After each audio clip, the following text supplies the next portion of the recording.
You published this book June 18th of this year, about a week before the debate. You've been a busy man this year. I want to go back to something you said in February on Face the Nation. You were describing Rob Hur's special counsel report about President Biden's mishandling of classified information and potential charges on the willful retention of classified national security information. And you said it's a shabby piece of work. He made misstatements of facts and totally inappropriate and pejorative comments that are unfounded and not supported by the record. Anything you want to take back there? Not a thing. And I'll tell you why. Not because I'm digging my heels in, not at all, but because I think critiques have to be distinguished here. He was a special prosecutor. He saw and heard from Joe Biden for a total of 5 hours. And we released the transcript. And the transcript didn't support what he said. I was there. I went through numerous preps with the president. The president came, by the way, had the option of canceling the interview because of the Mideast war. He came off of a series of conference calls about the Mideast crisis on the date of the interview. And then he went in for 5 hours with, I think, 2 short breaks and answered their questions. And we put the transcript out there. The transcript is public. And so my view was that Mr. Hur exhibited very poor judgment in a couple of respects. First of all, in the substance of the report, which we don't have to get into, there are huge problems with the report itself. But at the end of the day, I was relieved that he reached the only conclusion that I thought the law provided for, which was that there was no evidence to support, in my view, the judgment that President Biden had violated any of the statutes that were under scrutiny there that were being applied and examined. But secondly, the commentary in the report was just not consistent with DOJ policy, in my view. He had no basis upon which to say what he said, and I think the transcript underscored it. If there's a separate debate about whether a president should serve from 81 to 85 or 86, a separate debate about whether President Biden is too old, to run for re-election, that's a separate debate. But that debate is not informed in any way by Rob Hur's experience, or I don't want to personalize it, the special counsel team's experience or work product here. It's just not supported by that. There's 2 separate issues in my judgment. A lot of reporters have, though, said that they feel gaslit by you and others who were increasingly narrowing the circle around President Biden at this time, went out and criticized the special counsel's report. We had stories that residential staff wasn't even allowed near the president, that people who worked in the West Wing on policy were no longer meeting with the president. And then we have this debate. And for a lot of those reporters, they feel like the debate vindicated Rob Hur's assessment that Joe Biden was a well-intentioned elderly man with a poor memory, and that a jury, seeing the guy that we saw at that debate stage trying to defend himself as to why he was telling his ghostwriter that he had classified material in his basement that he was going to allow the ghostwriter to review, that him saying, I don't remember doing that, would be really believable to a jury. And that's why he was including that information. And you have a lot of reporters saying that they regret not taking the special counsel report seriously, and that if Democrats had taken the special counsel report more seriously at the time, they would have been able to have a more fulsome primary as well. But that, folks like you out there saying it's just false, Joe Biden's as sharp as he ever was, is part of why the Democrats have ended up, having to change nominees in July, 100 days before the election. There's a lot there. Let me see if I can take a couple of... Take as much time as you need. All perfectly fair questions. I just want to make sure I answer them in sort of, the discrete pieces here. First of all, let me start at the top by saying it is not the responsibility of a special prosecutor examining violations of the potential or alleged violations of the espionage statutes to make an assessment of whether a president is too old to hold office. That's just not their responsibility. To stand trial, to be convicted. Yeah. Pardon me? He wasn't making an assessment of whether he could be in office. He was making an assessment of what a jury would think about this defendant on the stand. But he does not have a basis, and I think that's why I would refer you to the transcript. He done the basis on the basis of 5 hours of exposure to the president in an interview in which the president held up did quite well, in my judgment, to offer up that sort of commentary. Adam Schiff at one point during the House hearing at which Hur testified said, look, you haven't fallen off. I don't know if he used the phrase turnip truck or back of the truck or whatever. You knew perfectly well the political significance of making a comment like that. And that was not a comment that was well supported or appropriate for someone in your position. And I agree with the congressman about that.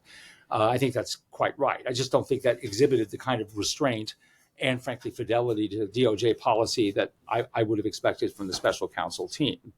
So that's the first point. Secondly, I have to tell you the idea. I'm a lawyer. I'm in private practice, right? I'm a law professor. That's my day job. I have a handful of legal responsibilities outside of that. I represent some clients, one of whom happens to be the president.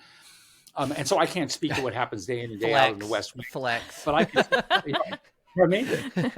I said that's what the kids would call these days a flex. That's like yeah. But I have a few clients. One's the president. Yeah, it is. I call them legacy clients. When I went full time onto the faculty at NYU, I decided, look, I'm going to stick with the ones I'm really close to. It's just a handful, and he was one of them. I did not know at the time he was going to run for president. I didn't know at the time that he was going to win, and I've been privileged to represent him. But I will say this. I've been in and out of the West Wing, and I know people well in the West Wing. This notion that he didn't interact with policy people is complete fiction. I took him through multiple, in my lawyering capacity, preps for the interview, and they were very good preps in which we dealt with a significant amount of information, and the president was as good a client in those circumstances, absorbing the information as I could have hoped for. And I thought he did very well in the interview, and I think the transcript supports that. So I think a lot of this has gotten very, very hyped up. I want to separate that out from what people's reasonable beliefs may be. I think they may reasonably conclude that somebody his age shouldn't be president. They may reasonably conclude that, he's too old for or to be president for another 4 years, that he's too old to run for reelection. Some people held that belief. That's a perfectly reasonable belief that he is, in fact, the age that he is. But I think this has gotten now dramatized to the point where some things are being stated about how he functions within the presidency that are just simply not true. Well, and that's, again, I don't want to put it. Yeah, go ahead. Please. I would be remiss because we've been taking a ton of your time, but you've written a book that's reflecting on a few decades in American political life. I want to ask you to reflect on a few days that are coming forward. In other words, you've reflected on decades in the past. Let's reflect on the next 80 some odd days that are coming up now. Where do you see the state of the race?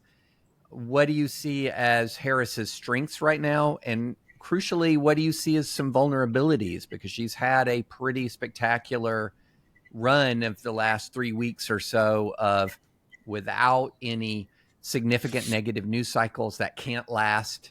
So where are you seeing the next 80 plus days? Well, you're asking me to be a political pundit here, and I don't claim any especially glittering. You've been around it an awful lot. yes, and like other people in Washington D.C., I have opinions. Nothing to say they're well founded. I can say only this. You're quite right. This has been an excellent run for Vice President Harris and her running mate. I think there's a lot of energy in the party. I think there's a recognition in the party that she has the capacity to take the fight very, very effectively to Trump and to Vance. When you look at the polls, you recognize, you still have a structure of the race that is competitive, but there's no question that she's performing very well at the moment. And it's very hard for me in a year. And this I want to say is an excuse for my maybe not answering your question as definitively as maybe or provocatively as maybe you'd hope for. But humility is called for in a year in which an incumbent president who won every primary got over 80% of the votes and locked up all the delegates, took himself off the ballot. When there was an assassination attempt on his opponent. I mean, I think that races are not static.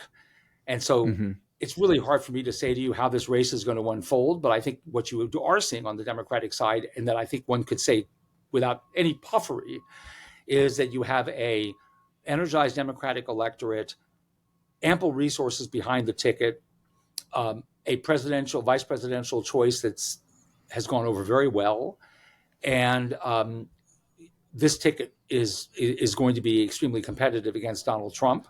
And I won't. You know how I expect it to turn out, and hope that it will turn out. I don't need to make an issue out of that. But for me to predict what could happen in early September, middle of September, what we'll be talking about at the 1st of October, in light of the unpredictability of American politics and everything we've seen up to now, would be foolhardy. Will you reprise your role as Donald Trump in Harris's debate prep? Oh, I can't speak to their debate preparations. I enjoyed, did I enjoy doing Donald Trump in the 2019, 2020, and this year? It's an interesting experience, especially when you consider that in the last election cycle, in the primaries, I was Bernie Sanders, and then I became Donald Trump. That is a intellectual, emotional, and spiritual odyssey that is hard to describe. Have they asked you to play Donald Trump in debate prep? I can't speak to the campaign. I don't address those sorts of issues for obvious reasons of good discretion. So can you give us a taste of your Donald Trump debate performance? In other words, how does Bob channeling Donald Trump begin an opening statement? I can describe to you the approach I've taken to all debate preps. My children have asked me to give them a taste of how I do Donald Trump, and I've refused. But I will say this, and I talk a little bit about this in the book because I've done this for other candidates and other adversaries I've performed as in those settings. You do as much of the candidate's mannerisms, style of speaking, points of emphasis as you can without being overly theatrical and becoming distracting. The goal is to help your candidate get used to what it would be like to debate that particular opponent. If you decide, no, you think I'm going to be better than whoever it is, the most recent person to play Donald Trump on Saturday Night Live, or Alec Baldwin, or whoever it is, you're not doing what you're supposed to do. I'm not a Comedy Central aspirant. I'm just trying to get it right. The arguments he's going to make, and then some of the mannerisms, some of the stylistic quirks, to create at least some of the atmosphere that my candidate is going to respond to in the room. I don't wear a skinny red tie. I don't do that sort of thing. But I try to give them some sense of what they're likely to confront. So I want you to assign percentages to these various groups that I'm going to potentially lay out of who is responsible for pushing Joe Biden out of the race. Obviously, there's Joe Biden, there's his debate prep team, there's the American people, there's the American media, and there's Nancy Pelosi. Give us a sense of you as someone who, has been in the room where it happens. What's your feeling on it personally? I'm going to leave it at this because it's a complicated story. It's a very complicated story, and I'm still trying to piece together what in the operation of our political party, the structure of American politics today, the way campaigns are covered, how the various threads came together to produce that particular decision. But here's something I will say that I think people understand and appreciate, but it's important to stress it. And that is, when Joe Biden had to make that decision, he was making it not just as a candidate, he was making it as a president of the United States. I'm not saying that, by the way, because I'm expecting the trumpets to now sound, but that's just the reality of it. He was the president of the United States. So he's making a decision to step out of the race and to put other considerations ahead of a nomination that he could have continued to claim, a campaign he could have continued to run. And I think that it is very, very important to stress, for many years, many years, Joe Biden has been in public life. He's described himself as an institutionalist. He certainly has a huge respect for the Senate, having served there for many years, for the Congress, and an understanding of how it works. And of course, he was vice president of the United States for 8 years and dealt with many presidents when he was a senator. And to go back to a theme in the book, I think there's an institutional context in which he made the decision that should not be underrated. Would another candidate, maybe out of the current young crop, aspiring to the White House, have made the same decision? I don't know. But I think that the institutional dimensions of the choice for him as a sitting president were extremely strong factors in the decision that he finally made, because it was ultimately just his decision. So when Nancy Pelosi calls your phone, you haven't changed the ringtone to Darth Vader's, music or anything like that?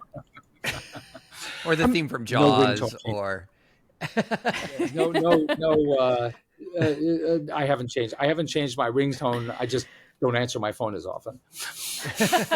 All right, last question. And I hope that you, by the way, will consider coming back on the podcast as we get close to Election Day so we can talk more about election integrity versus election protection and how actual election law works on the ground once we see some of those lawsuits and stuff coming forward, because you do talk about those in the book as well. So we can revisit the book and talk about it in more timely fashion as it's going on for this election cycle.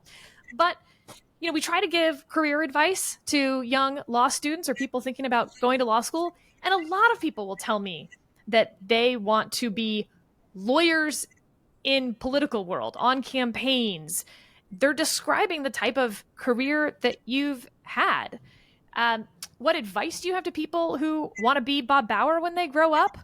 And what's the biggest maybe downside thing that people don't realize when they just look at your glistening, glittering resume, that maybe there's a cost to the job or otherwise that's like a bad part that is behind the scenes? Well, I say two things. I mean, first of all, nobody should go to law school unless you're prepared to be a lawyer. In other words, thank you. Come on. Wherever their career ultimately takes you, it's a significant decision to go to law school with the expectation of being a lawyer. You ought to know what it means to be a lawyer before you undertake that vocational path. The second thing I would say is I ended up involved in party politics as a lawyer because I began practicing after the Watergate episode and all of the regulatory responses to it. In 1976, I came out of law school in 76, which is the year the Supreme Court upheld the campaign finance regulatory reforms of 74. And there were all sorts of other changes that were made to the ethics code for the government, personal financial disclosure requirements for candidates, public corruption theories at the criminal enforcement level, and more. And so all of a sudden, politics became regulated in a way that it hadn't been for the better part of American political history and legal history. And so I went into a very niche practice. That's not, and I tell people this, I tell my students this all the time, that is not what it means, except in the frankly narrowest sense, to be a political lawyer. We have a tradition in this country of lawyers practicing in a whole range of fields, but being very active in the politics of their community at the state and local level, not just in Washington, D.C. And so I tend to tell people, yes, I had a career in which I did a lot of work for parties, a lot of work lawyering campaign competition and policy competition, lobbying laws and the like. But that's a kind of very niche analysis. I think a political lawyer can be a lawyer who serves the community politically, practicing law, developing a practice, small firm, big firm, solo, whatever, in the government, but playing the role that lawyers at their very best play in public affairs and civic life. And there is a role for those lawyers, and we need them. Bob Bauer, author of The Unraveling, Reflections on Politics Without Ethics and Democracy in Crisis. Thank you for joining us again. Thank you very much. Really Thank you so much. Appreciate it. Thank you.